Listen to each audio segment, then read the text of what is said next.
Hi, it's Lynette Gunther with Onyx Real Estate Company, powered by Keller Williams DTC. We post content every Thursday, so don't forget to like, comment, or subscribe.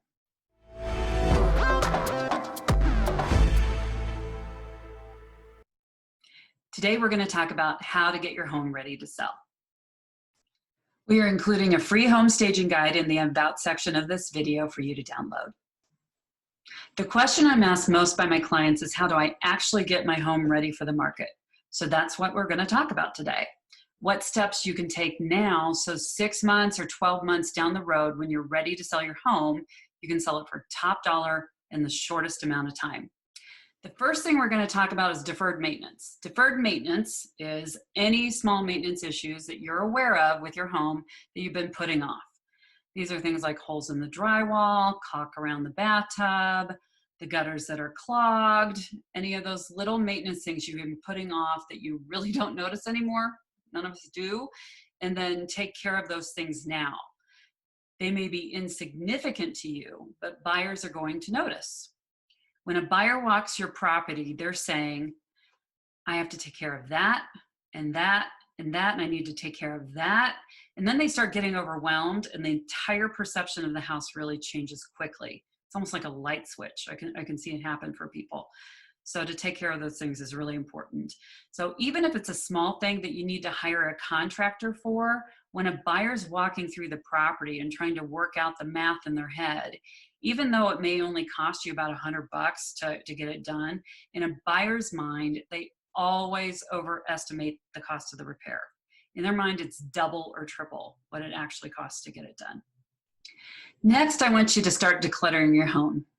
We've all been there. Things just tend to accumulate pretty quickly, and it could take a long time to start organizing and figuring out what you want to sell, what you want to keep, what you want to donate.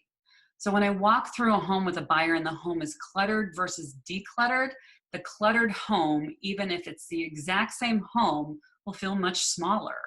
The exact same house decluttered feels much larger. It's not larger, it just feels larger. Try to declutter as much as you possibly can. Nobody wants to do it. Do it anyway. It's hard to over declutter. So here's what I tell my clients. Get the boxes you need, pack the stuff you know you want to keep, and then put them in a safe place, and they're there when you're ready to go. When you relocate, you're all set. Next, I want you to brighten up your home as much as possible. There's nothing that will cause a home to be more unattractive than when you walk into it and it being incredibly dark, even with all the lights on. So again, a buyer is all about what the home feels like. If they walk into the home and all the lights are on in a room and it's still incredibly dark, that's a very different feeling than if they walk into the home and the windows are open and it's bright and sunny. The buyer will feel two very different emotions. So find ways to make your home as bright as possible. If you have dark curtains, open them up or replace them with light curtains. If you have dark paint colors in your home, replace it with a much lighter paint color that reflects the light around. And if you have dark carpet in the room, again, I would consider replacing it with a much lighter color or even a light colored rug on top of it. So next, I want you to ask yourself, when was the last time your home was updated? Take a look at your kitchen, your bathroom, your floors, your hardware, meaning bathroom fixtures, door handles, etc., even your electrical outlet covers, especially if they're yellowed or from the 70s, because this is what buyers are going to be looking at when they come into the property. They're going to look at that stuff, and let's say the door handle's 30 years old, and they can tell, and then they start thinking, now I've got to update all this, and what's it going to cost? And you know where that can go. So I would suggest, if your home hasn't been updated in the last 20 years or so, to strongly consider making a few updates.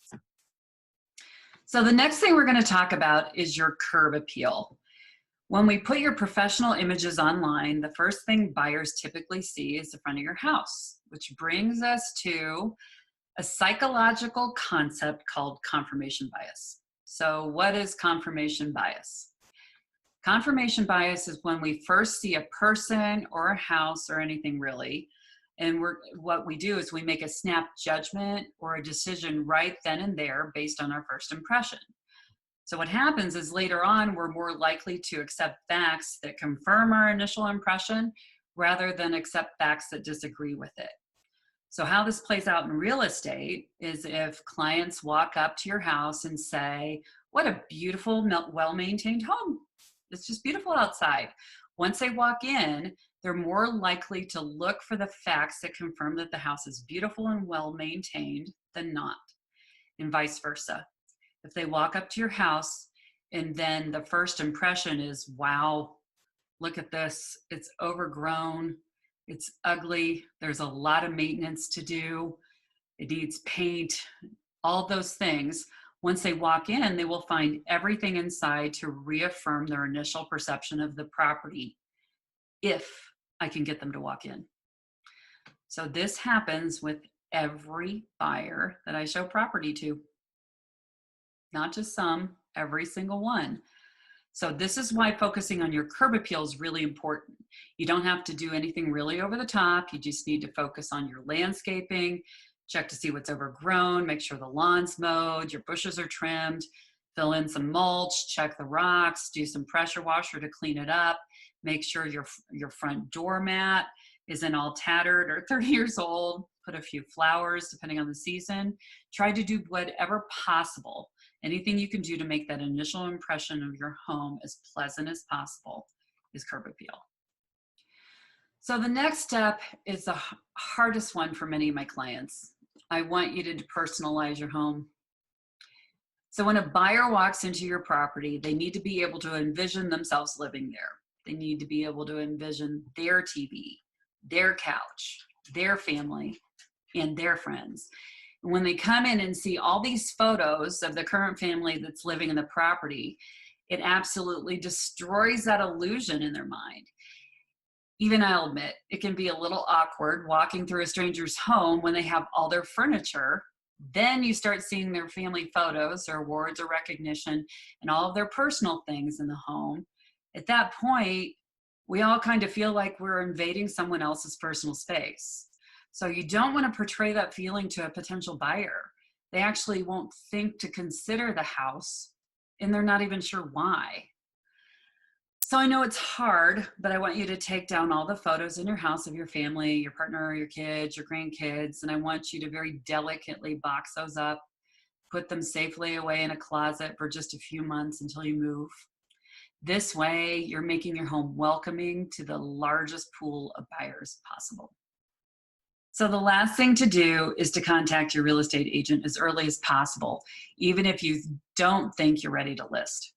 Contact them anyway. I work with people a year or two in advance. In my experience and many other agents' experiences, and this is the kind of thing we sit around and talk about over wine because it's really heartbreaking. We've seen people put money in areas where they really didn't actually need to and ended up spending the same amount of money or more in areas they didn't anticipate. So we can help you evaluate that. One of the things we do at Onyx is we prepare the seller to bulletproof their transaction. All of this happens well prior to listing. We have a list of items that we see come up in many real estate transactions.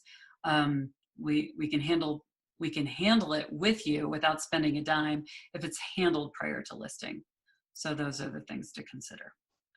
So this completes how to get your home ready to sell. If you'd like our home staging guide, don't forget to go to the About Me section and download it there.